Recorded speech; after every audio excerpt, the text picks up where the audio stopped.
Welcome to the Boone Podcast. I'm your host, Bret Boone. And today on the program, I'm joined by the president and the CEO of the Miami Dolphins. Ladies and gentlemen, Tom Garfinkel. Tommy, thanks for coming on the program. I appreciate it. Great to be with you, Booney. Well, how are things? Everything good down there, Miami? Yeah, things are good. We're team's doing well. We got an exciting team. The guys are all getting along really well. Playing some great football right now. So we got a ways to go. We got to stay healthy. Every week is difficult in the NFL, but things are rolling right now. Things are going well.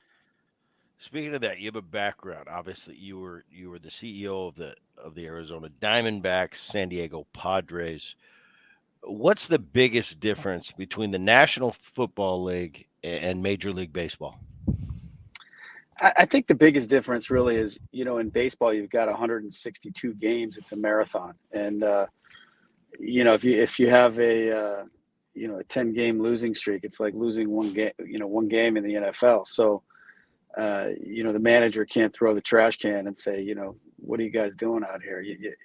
They're going to say, hey, coach, we got 116 more of these things. So in the NFL, every week's really intense, sort of like playoff baseball. And in baseball, because there's so many games, there's a rhythm to it over the course of the season. Whereas in football, week to week, the intensity just skyrockets. And what are the challenges? What do you think the challenges each face? Major League Baseball, NFL football, um, that we as fans might not see or understand. I think society's changing. I think the isolation of people today, in our society, what's happened with cell phones and how this generation is growing up with shorter attention spans. We used to sit down and watch television, and watch an entire baseball game, every pitch, or sit on a Sunday and watch, two or three games. When I was in my early 20s, I'd go to a bar in Chicago where I lived and sit there with a buddy and a couple friends, and we'd watch football, and you'd watch the whole game. Today, I think, there's shorter attention spans. They're watching highlights. They're watching on their phone. I think they're still watching entire football games and entire baseball games, but I think, their attention spans are shorter. So they're going to be more likely to kind of move in and out of different content, different things. So capturing the youth, capturing their attention, capturing relevance when there's so much content out there, so much to look at, and they have shorter attention spans. I think it's a challenge moving forward. I as a player, I remember, um, I always thought we had an obligation as players to not, because sometimes you can never win. First of all, you sign 100 autographs on 101st kid when you got to get ready for the game. The 101st guy, you're a jerk. I understand that. That's kind of the nature of being an athlete. But I always took fans in consideration as much as I could. I had a job to do. I had to play at 7 o'clock every night, but I went out of my way as much as I could to engage with the fans because I realized that's what made our game move along. Um, how much time do you devote to taking care of fans as the CEO? A lot. I think, everything starts with the fans. I mean, we exist because of the fans. Whether that's baseball, football, Formula One racing, whatever it is, it only exists because there are fans, attending these events and watching these things on TV. So everything starts with the fans. And as the CEO, I think you do devote a lot of time. We talk a lot, with the team about, when I say the team, I mean the entire business team, everybody in the organization, about being sort of fan centric, customer centric. That when we make decisions, we don't want to make decisions about, how it makes it easier for us to execute something. We want to make decisions about how it makes it easier for the fan to have a better experience. So, we spend a lot of time working on that. We try to think about it, what would I want if I was a fan? What would every part of the experience, from when you're driving in to where you park to when you're coming through security to the bathrooms to concessions to your seat to uh, the music, the in-game entertainment, everything about the experience. Well, would I want to come in and, be queued up with 5,000 people waiting to get through security, then, stand in line to go to the bathroom, have no hot water in the sink when I go to wash my hands, in between innings, have to, watch TV commercials on the big screen and listen to them when I'm not watching on TV, I'm at the game. All of these types of things we think about what's that experience going to be like for the fan. And the fans, they range. You'll have the corporate that are in the suites, and you'll have the guys, the diehards that are in the nosebleeds. How do they communicate to you, to the ball club? Well, we have social media now, so I call it a living focus group. I think you can go on social media and really see where the pain points are, see what the fans want, see what they're asking for. You can't do everything they're asking to do, and not every decision is mine either. Some of the decisions are ownerships or the NFL or Major League Baseball or whatever the case may be. But I think you really try to pay attention to, what they want. We've had situations where after events, I've seen consistent feedback about parking or something, and then we get together as a team on Monday and we'll get in the room and figure out, hey, here was an issue last week and how do we fix it? So um, the fans are out there now and they have a voice more than ever before, which I think is great because it provides an opportunity for us to get direct feedback every day. Talk about ownership. Miami Dolphins owner Stephen Ross.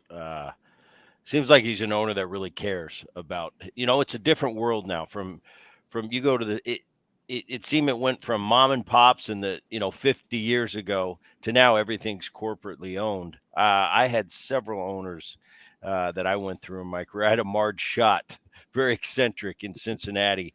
I had a Ted Turner in Atlanta, and then I had uh, when I played for Seattle, I never met the owner. He never came to a game, and I think since he bought the franchise, he was never in attendance for a Seattle Mariner game. But what is your interaction on a day to day basis during the football season with your owner Stephen Ross?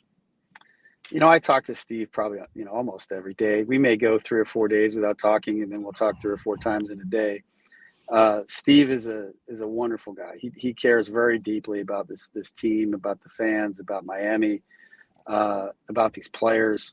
Uh, he's just a great guy. I mean, it's hard to explain when you spend time with someone like this who's sort of an iconic person. I mean, what he's done in his life. He was just honored by the ULI, the Urban Land Institute, with a Lifetime Achievement Award, and we went to the ceremony, and there was this video produced, and Steve is someone that's always looking forward, not looking back. So he's rarely telling stories about all of his accomplishments in his life or what he's done. He's always asking questions and talking about what are we going to do next. And at 83 years old, that's an amazing quality. He's always learning, he's always asking questions, he's always trying to do new things. And when you reflect back on what he's accomplished, it's pretty incredible. We'll go to a city and we'll just go by something. He's like, yeah, I got to stop here for a second. I'm like, why? He's like, well, I own this building and we have to go in here.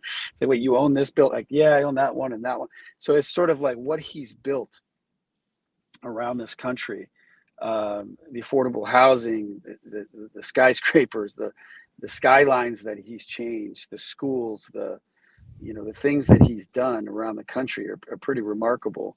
And he's the kind of person that's always looking forward. He loves the game of football. He wants to win the Super Bowl. We were in Washington together a couple nights ago, and it was enjoyable. It was a fun game to watch. Kind of be sitting here at 9-3, and have a coach and a general manager who are just working great together. Have a team of players that enjoy playing together, that are having fun playing the game right now, and that are playing at a high level. It's fun, and I know he's enjoying that right now. And you're kind of in the middle. You have that interaction up with the owner, and then down GM, coach, down to the players. How much interaction do you have with them on a daily basis? Once again, I played for organizations where in Seattle, I saw Howard Lincoln was our CEO. I saw him every Mm-hmm. day. Chuck Armstrong was our president. I saw him every day. They were very much around in the manager's office. Now I was in Atlanta. I was in Cincinnati. I've never seen the CEO. I never saw the president. I saw the general manager. They were always there because they have to be hand in hand with the manager. But how much time do you spend around those guys and talk? Obviously, you got to talk to your general manager, but on down to coach players. Yeah, fair amount. I mean, look, I try to let those guys do their job and stay out of their way to some degree. I think, the football guys need to make the football decisions. Um, I'm managing what I'll call, the business and the business of football and trying to be a support function for them. I'm around the players. I enjoy the players. We got a group of great guys on this team. I think the presence matters to them. I think, look, Steve and I built a new world-class training facility that we moved into a couple of years ago. We designed it. We literally drew out the floor plan, went and picked the stone together and designed this place to try to create a great environment for these players. Steve, isn't around every day. You mentioned you had three different owners. You might have had an environment where the owner was in the office every day. In Seattle, you said you didn't have an owner around, so that's probably why Howard and Chuck were around. They effectively kind of were the owner. In my case, Steve's not around every day. He's got a lot of things going on all over the country, and he's down here in Florida a lot. He's at every game. He's extremely accessible, extremely supportive, but he's not an owner who's, making pricing decisions or trying to tell the general manager, who to trade for. So, I try to be that support function, be present for those guys, be there for them when they need me to be. I love the game of football. I grew up playing football in high school, and I love being around the game and just sometimes standing out at practice and just being present. And I think our players enjoy that. If they need something, they know we're here for them, and try to do things for them, when we can, to make their lives a little easier so they can focus on football. Chris Greer, your general manager, is it's kind of the family business for him. He's got Yeah. a brother's a GM. His dad was in the front office of the Patriots for years and years. He's kind of taken on that family business and does a great job. For a general manager in the NFL, what are the qualities you look for? The attributes that a great GM has. Well, a great GM has good judgment, decision making. First of all, because a GM has to make a lot of decisions. And I think in Chris, what we have, that's really special is that, and I think he got this from his father, Bobby, who's a special guy. Chris has a lot of humility. Chris is all about the team first. He's not a guy who has a big ego, is out, talking to the media behind the scenes, trying to promote himself. And, he's just focused on trying to build a great organization, be a great teammate for Brandon Shore, who works with him, for Mike McDaniel, for all the coaching staff. And, he's just a pleasure to be around. He's a good guy. He's not a boastful, big personality. He's a smart guy who's about the team, who's measured, who has an even temperament, so he doesn't get too emotional when things are going well. He enjoys it, but he doesn't pat himself on the back too much. And when things aren't going well, he doesn't overreact or panic in any way. And I think those are really important qualities of a GM. I love watching your head coach do his interviews, his post games. Mike McDaniel is doing a great job for the ball club this year. You guys are 9-3. Um, you got a Mike McDaniel story for me? Well, I have a lot of Mike McDaniel stories. Mike's great. Listen, Mike is a special guy. He does things differently, and I think you know one of the ways Steve and I really hit it off when we started working together was we both believe in thinking differently and try to do things differently. That the word strategy gets thrown around a lot in the business world, and from my perspective, strategy is not what you do better than your competition. It's what you do different. There's a lot of people talk about the NFL being a copycat league. There's a lot of a lot of coaches move around, a lot of scouts move around to different teams, um, and so a lot of teams do things the same way, or look at things the same way, or go look at film and say, "Oh, here's what that team did. Look at that play. Let's copy that and go duplicate that." I think what most resonated with Mike in the interview process was just that he is different, that he does want to approach things differently, that he is, um, an innovator. He'll get people in a room and say, "How do we solve this problem in a way that's never been done before?" And I think that's how Steve and I think that's how we try to do things in the business, and that's how Mike's approaching the football team, and he does it with incredible positivity. This guy shows up every day. You know, it's a word that's not often used with head coaches in the National Football League. But from my perspective, I was thinking about it yesterday. Mike's a guy that brings a lot of joy every day, and it's consistent and it's genuine. He's not putting on a show. He just is that grateful. The guy you see in the media and on these shows and different things, that's who he is. That's who you see when you're alone in the room with him, one on one, just hanging out. So he's very authentic. He's very genuine. Uh, some of the stories I can't tell, but I'm trying to think of a great story. I'm trying to think of a great story, but just the idea that here's a guy who doesn't look like a head coach in the National Football League, and when I called around to some of his players in the interview process, people he had coached, I'd never heard players be more effusive about a coach helping them get better. And Mike's the kind of guy, and I think these players have changed a lot even just in the last 5 years. NIL, transfer portal. My sons are in high school, watching kids, get recruited. Some of their friends, et cetera, get recruited at 14 years old. These universities are bringing them in, putting them on the big screen, dressing them up in the uniforms, putting them on social media, this kind of stuff. These kids are growing up differently, and the old school way of just line up and shut up and do what I tell you to do kind of coaching that used to work. I'm not sure that's the future of coaching. And what Mike will do is he'll sit down, for example, and with the receiver and say, "Hey, I need you to block corners and safeties in the run game. And I understand that you get paid to catch passes and catch touchdowns, but let me show you." And he'll put the film up and he'll say, "Here's a 3-yard run where the receiver didn't block. Now here's a 35 yard explosive run where the receiver came down and blocked the corner, and here's what happened. Well, here's the next play. Here's what happened after the explosive run. Now they got to go, into it. They got to bring the safety down to protect against the run. That opens up the deep ball. Now look what happens the next play. We can throw the deep ball to this guy because now they're single high safety and you can score a touchdown. So if you block in the run game, you have a better chance of scoring more touchdowns."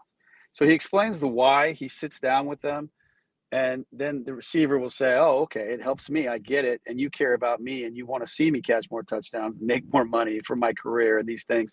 So he develops those types of relationships. He explains why. He gets buy-in, and he gets these guys really playing together, working together, and he'll innovate and do things for them where no one's ever taught them to do something a certain way, and then he teaches them to do it that way. It works and makes them a better football player. So that's really what coaching is, right? You're there to serve those players and teach them and make them the best version of themselves. That's how Mike approaches it every day. I think the players appreciate that. And it's a different mindset than thinking that as the head coach that you were there, to be the czar of everything, and those players are there to serve at your pleasure. That's not how Mike approaches it. So he's refreshing to be around. He's a lot of fun. Win or lose, he's consistent. It's fun to be around. Yeah, he seems very genuine, and he seems like he has the respect of his players. As a player, that's number one. I mean, you respect your skipper. Uh, you're probably going to go as far as you can with that that class of talent that particular year that you have. You're going to give yourself the best chance, and this is such a game, not just football, but sports in general. It's how do you deal with people? How you were mentioning that story. I think that's awesome. It's well, I don't want to block. I want to score a touchdown. Well, this is why we do it. And if we do this, if we do X, it goes to Y, and then the player says, "Well, that makes sense. Well, in the long run, that's going to be good for everybody." Yeah, I think it's awesome. The game of baseball right now, and you've got plenty of experience with Major League Baseball. I watch the game, and it's a little bit different than it was. And Yeah. I'm not a get off my lawn guy. It's not my game right now. I'm an ex player. I'm not a current player. Whatever they decide it's going to be. But they say little ball's dead, and we don't get runners over, and we don't bunt. And I understand with metrics and data points, not all bunting isn't always to your advantage. But I watch the little things in the game, not getting a runner over, uh, not getting a runner in.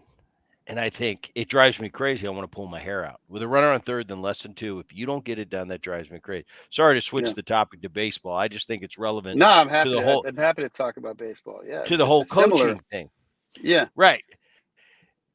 And when he sits down with his players now in that scenario that you set up earlier, I think about a conversation I had in around 2000 with a teammate of mine.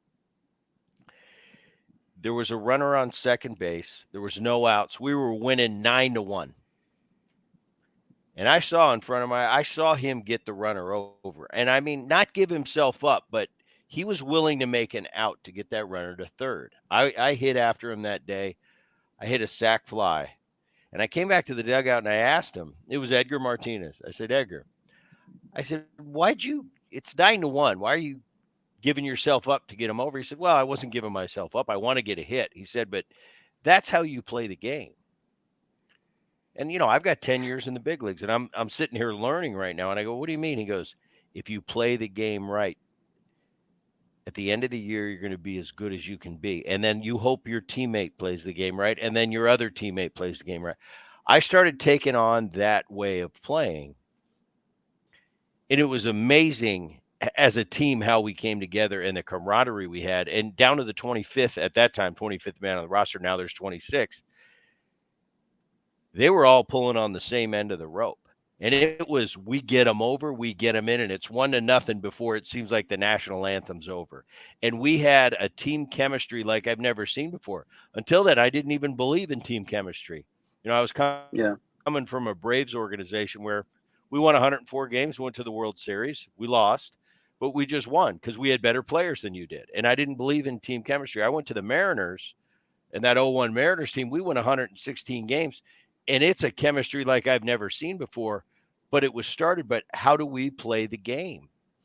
Lou Piniella was the skipper and when I ask for a story, I think of Lou Piniella because that's the first thing that people ask me. Give me a Lou Piniella story. So I thought I'd turn it Yeah. on you.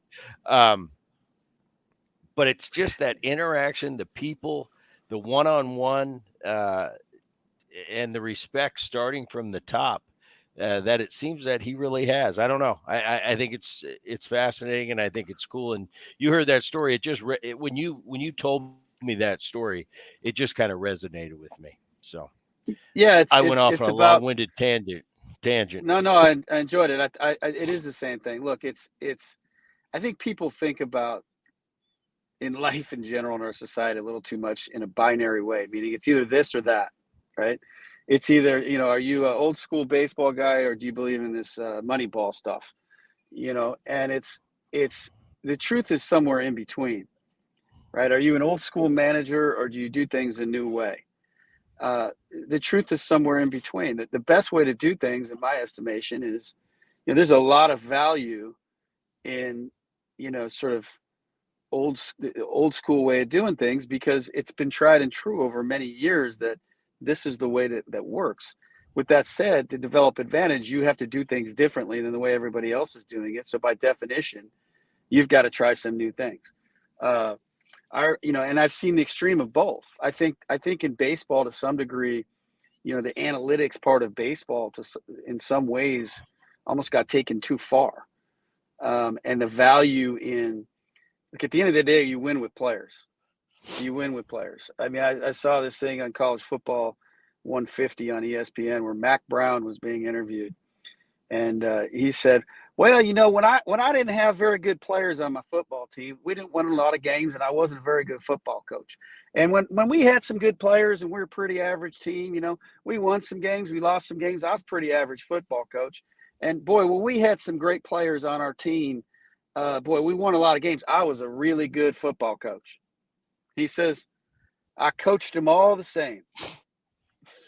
Like, basically, Yeah. you win with players.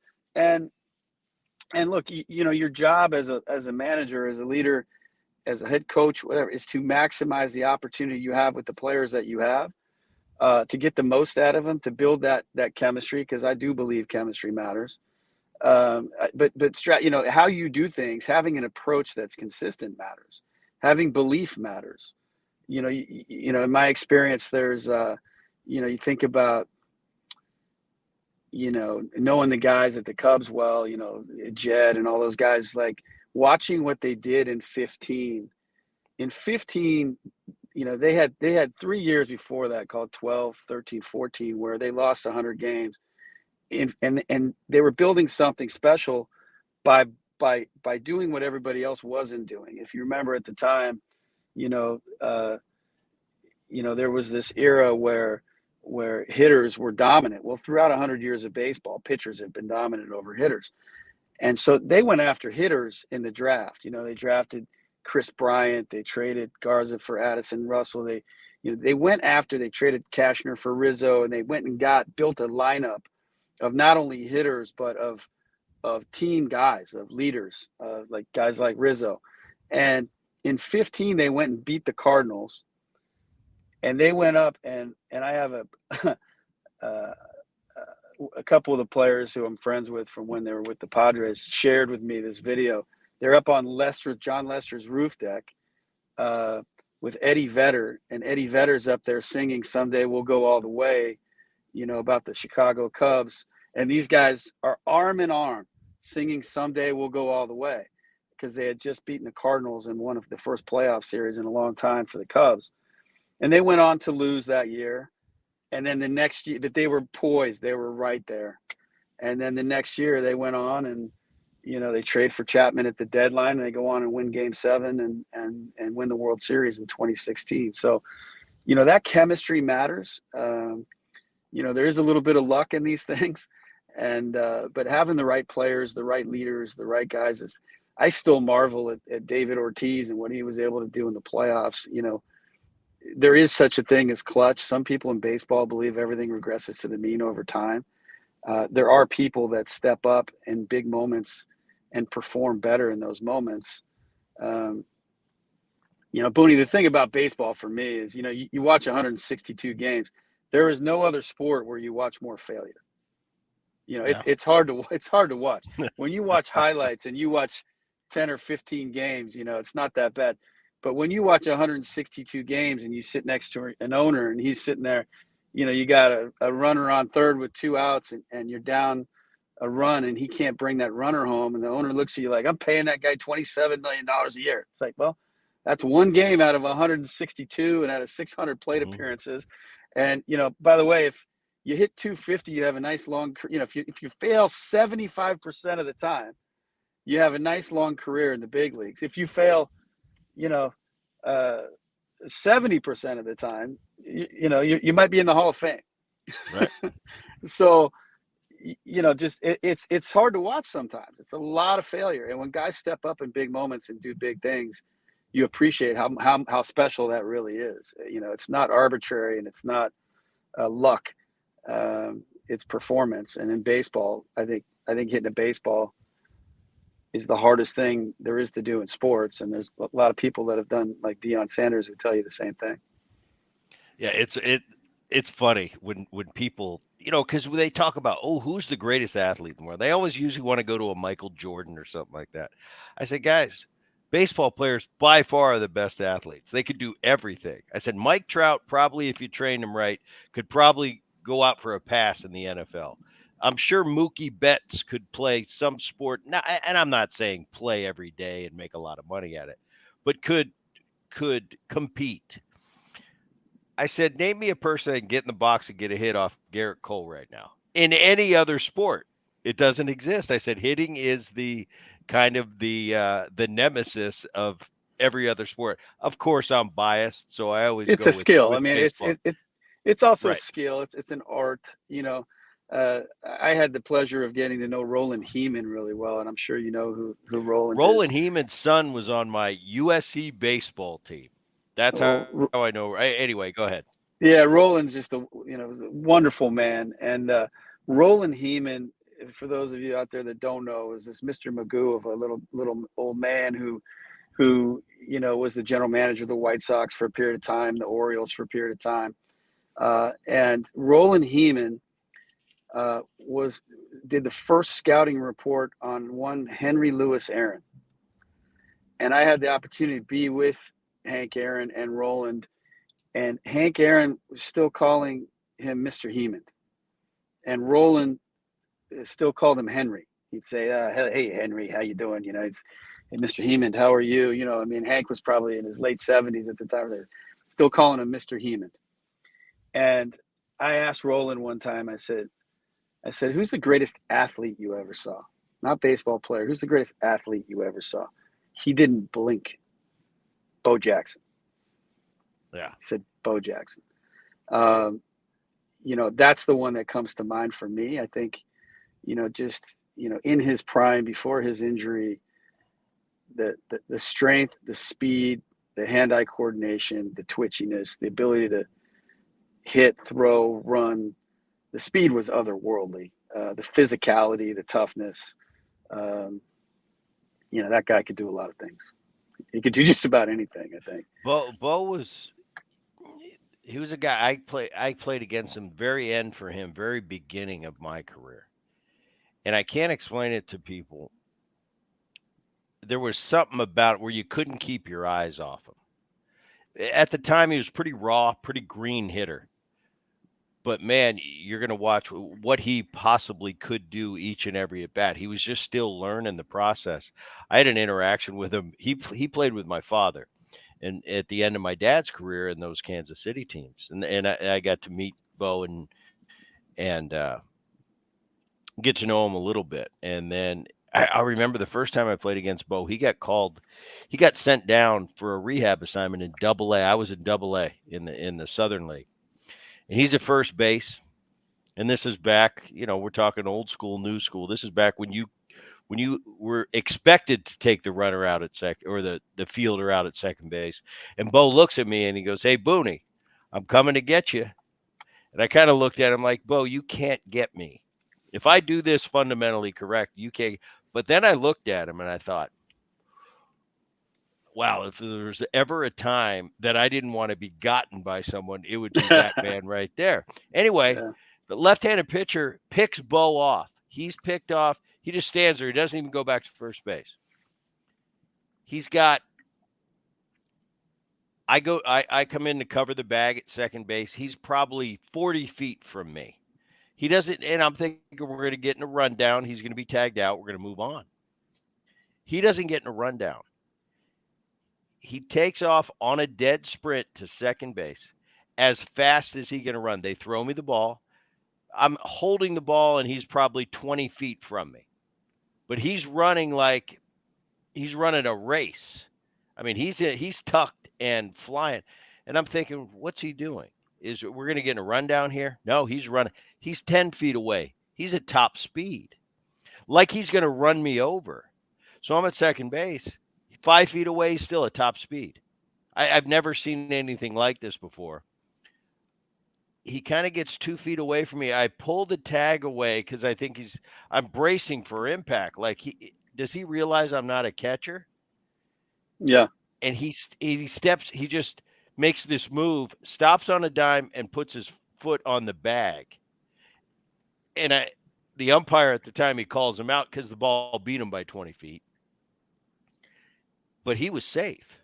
I got so scared I pulled the tag away. I thought I was going to get hit. You thought he was going to go full Hal And McRae on you, and sure enough. and yeah, and Bo looks at me and he goes, "You know I was safe, right?" And I go, "Actually, I do." But the umpire, we didn't have replay back then, so The it was just umpire had never seen anything like that in his life. He didn't know what to do. He I've just never seen assumed he was anything like it. yeah, And yeah, I never saw anything like it throughout my whole career.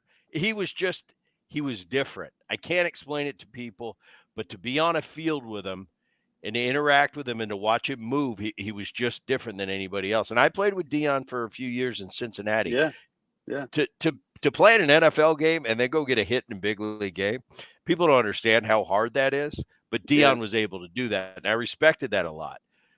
But it's not what I saw when I saw Bo on the field. He was just different. I mean, he was break the You know, mold, one in a it's billion. a little bit of Tyreek Hill right now. You know, when I stand on the practice field and I watch what he does, it's just so different from anything else I've ever seen on a basketball court, a baseball field, a football field. I mean, Eric Spoelstra is a friend of mine. I brought him out to practice, and we were standing there in training camp watching Tyreek run around, and he just looked at me like, I have never seen an athlete that explosive in my life. His ability to, he's so big. Like he's got hamstrings. I've never seen hamstrings on anyone like that in my life other than a lion. Like like Right. his It's like a statue. his body is so full of dense with muscle that you would think there's no way he could be a fluid athlete. That he would just be, oftentimes when guys are that strong and that bulky, that big, they're jerky, in their motions. They might be explosive, they might be twitchy, they might be fast, but they're not fluid. He's twitchy and incredibly fluid. It's really something. It's something to see. It's something to watch. Yeah. A few more, and I'll let you out of here. I want to talk about things that you mentioned. The training facility. That obviously you're proud of what it became. Stand up for cancer. You were a big part of ushering that into the game. I played it. It was once Joe Robbie Stadium. Then it was Pro Player. Now it's Hard Rock. You had a huge part in that, in the facility that it is today. Um, what are you most proud of in your career? And those are just examples. Anything. Yeah, it's a great question. I think in my career, if you ask me what I'm most proud of, I'd say my three boys. In my career, it's the people. It's the people that I've hired and helped develop, and the teams that we built, and the team, the business team we had in San Diego, or just the team we built in San Diego at the Padres when I was there. People may not realize this, but let's talk about baseball for a moment. I mean, we hired AJ Hinch. He went on to win World Series. We hired Dave Roberts before he'd ever, coached. He went on to win a World Series. We had Brad Ausmus there and Mark Kotze. We had Jed Hoyer, who's now the president of the Cubs, and Jason McLeod, and people that went on to do great things in the business. We had people. One of them is now the president of the soccer team in Orlando. One of them's a partner in a private equity firm doing incredible things. One of them's now the president of the Arizona Cardinals. One of them is the president of the F1 race here for me. One of them was the CEO of the Brooklyn Nets. One of them's an SVP at the NBA. And I'm sure I'm forgetting some people, but it was an incredible team of people that we assembled that were all working together at the time, who went on to do great things. And when you hire people in their 20s or even their early 30s, and you're a part of providing opportunities and watching them develop and grow, and you see them grow as leaders, and you see their families grow, and that's really rewarding. And trying to do that here too. I mean, we've got the president of the soccer team in Chicago, worked here with us at the Dolphins. Just developing people and watching them grow their careers. I'm probably most proud of that. I think when I look back on it when I'm 75, I'll be more proud of that than, the buildings that were built, et cetera. Certainly the things we're doing in the community. Again, I'm lucky I have a guy like Steve Ross who not only supports those things, but comes up with ideas and understands the importance of them. We've raised, I'm actually headed to a board meeting here for Sylvester Cancer Center right when I'm done with this. And we raised over $10 million this year with our Dolphins Cancer Challenge for Sylvester Cancer Center. When you do those things and 100% of those proceeds go to cancer research, and people come up to you at the event and say, you saved my life, and give you a hug, and they're crying, and you're like, I didn't save your life. They say, no, the money that you're raising helps, provide research and clinical trials that literally saved my life. Those are big moments. And, we're just very lucky to be doing what we're doing, to be involved in something that we can use to impact people's lives. Every game, when I was in baseball, before every game, I'd grab a ball out of the bag and give it to a kid. And I do it in football. Every game, I grab a football out of the bag, and I'll find a kid in the stands wearing a Dolphins jersey and throw it to them. And you never know, how those moments impact people's lives, that 20 years later, they say that was something that impacted them. And I'll leave with this one story. I'll digress to. When I was in San Diego, I used to hold the 4 seats right behind home plate, the best seats in the entire ballpark.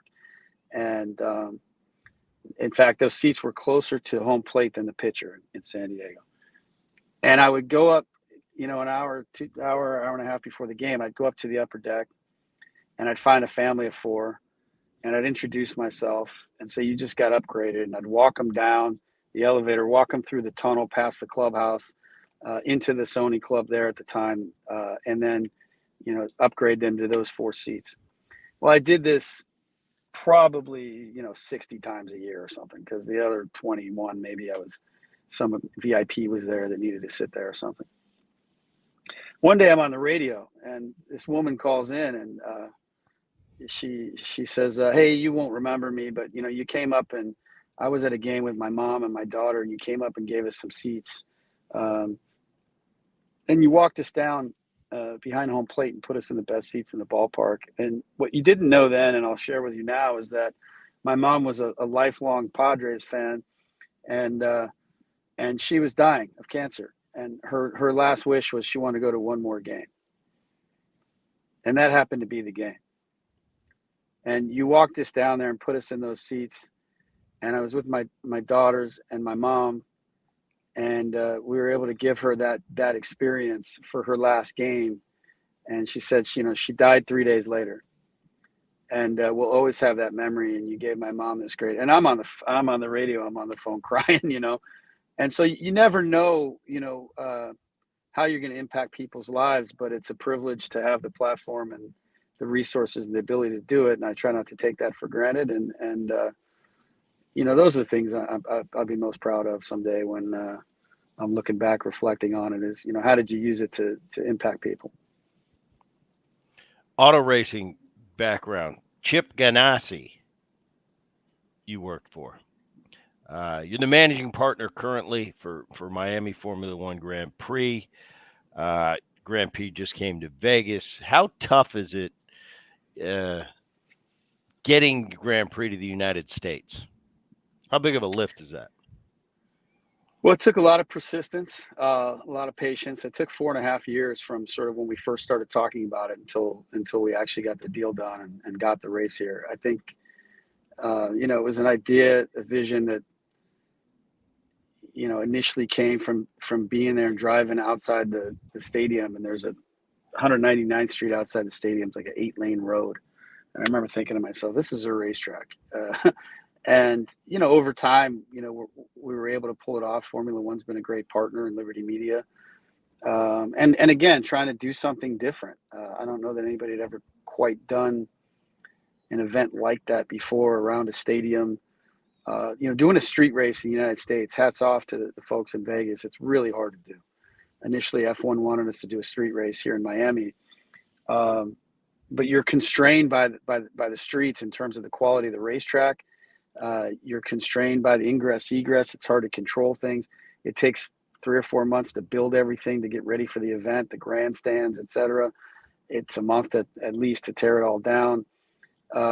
So street races, you're disrupting.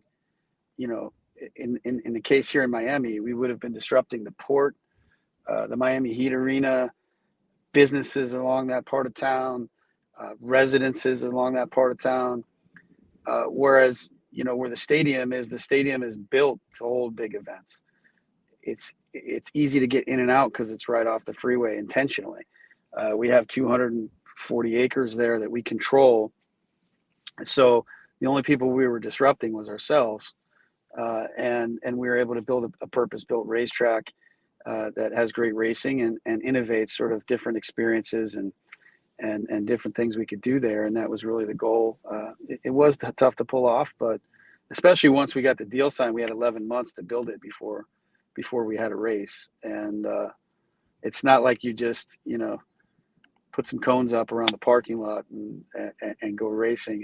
You have to dig down 3-4 feet, put drains in. The racetrack is the way you have to build the track first is takes a lot of time and is very difficult engineering wise. And then just propping up, grandstands, hospitality, bathrooms. I think we had 65 independent kitchens around the site, and doing all that post pandemic and, an environment where the supply chains are difficult. And it was a challenge for sure, but it was a lot of fun. Tommy, you're kind of you got your hands in everything: baseball, football, Grand Prix. So you're probably as qualified as anybody to ask this, and I'm going to let you out of here. I know you got to go to a meeting. The hierarchy in the United States always been Major League Baseball, football, basketball, hockey, the Big Four. Do you see anything in the future ever shaking up those four and another sport or another skill ever taking over that, or as long as this earth is here, do you see it going forward with those four? Well, no one can predict the future, Booney, but I can tell you this. Bob Dupay, who used to be the president of Major League Baseball, used to say, if you go back in the 50s, the top sports were arguably boxing and horse racing, and baseball. So, things can change. I think, soccer is the biggest sport internationally, Mm-hmm. and is a growing sport in this country. And I can tell you this, things are changing at a faster pace than ever before in human history. If you go back in the flux capacitor in the DeLorean in the year 1100, and then you go back to 1400, 1500, nothing really changed. Weaponry, communication, transportation, life expectancy, nothing really changed. In the 20th century, things changed at a really fast pace. In the last 20, 30 years, things are changing exponentially. They change faster than ever before. So disruption and the opportunity and the ability for a business to die and another one to flourish is more possible, not probable or likely, but more possible than ever before. And I think no matter what business you're in, if it's baseball, football, or, building, computer, whatever it is, there's entire businesses. Kodak was one of the biggest brands in the world, and hardly exists anymore. And you've got Instagram is now one of the biggest brands in the world. In 20 years ago, we all had Nokia phones in our pocket. Then we all had Blackberries in our pocket. Now we all have, Apple or Google in our pocket. So, things can get disrupted very quickly. I don't know where it's going. I think the NFL right now is in an amazing place. I mean, if you consider that the Hall of Fame preseason game this year, the first preseason game of the year, was the Packers against the Browns. The first string players were not playing. It was a preseason game, and that preseason game pulled higher television ratings than the World Series, the NBA Finals, or the Stanley Cup Finals. So, I think that tells you, that's a fact that speaks to the relevance of the National Football League in this country right now, what it means. The draft pulled 5 times the NBA playoffs in terms of TV ratings. So, the NFL is a very relevant thing in our society today in a lot of different ways. I think baseball is in a great place, and certainly this year has been a big year for baseball in a lot of ways. The NBA is doing a lot of amazing things. Uh, you know, people want to experience life together, and they want to have fun, and they want to watch excellence, and that's what all these sports are. You know what it is. You played Major League Baseball. I think there's over 1 million high school football players a year. 7% of them, make it to play college football at any college, and something like maybe 350 of those million will ever play in the NFL. And the baseball stats are similar. So it's what you're watching is the greatest at what they do in the world. And I don't think that's changing anytime soon. And I think people love that. And that's what's exciting about it. Tommy, I appreciate you coming on the Boone podcast. It was a lot of fun, insightful. It just interesting, stuff that I got to learn today. But I really appreciate you taking the time out of your day. For all you out there watching the Boone podcast on YouTube or listening to the podcast, I appreciate you tuning in, and we will see you next time. Thank you.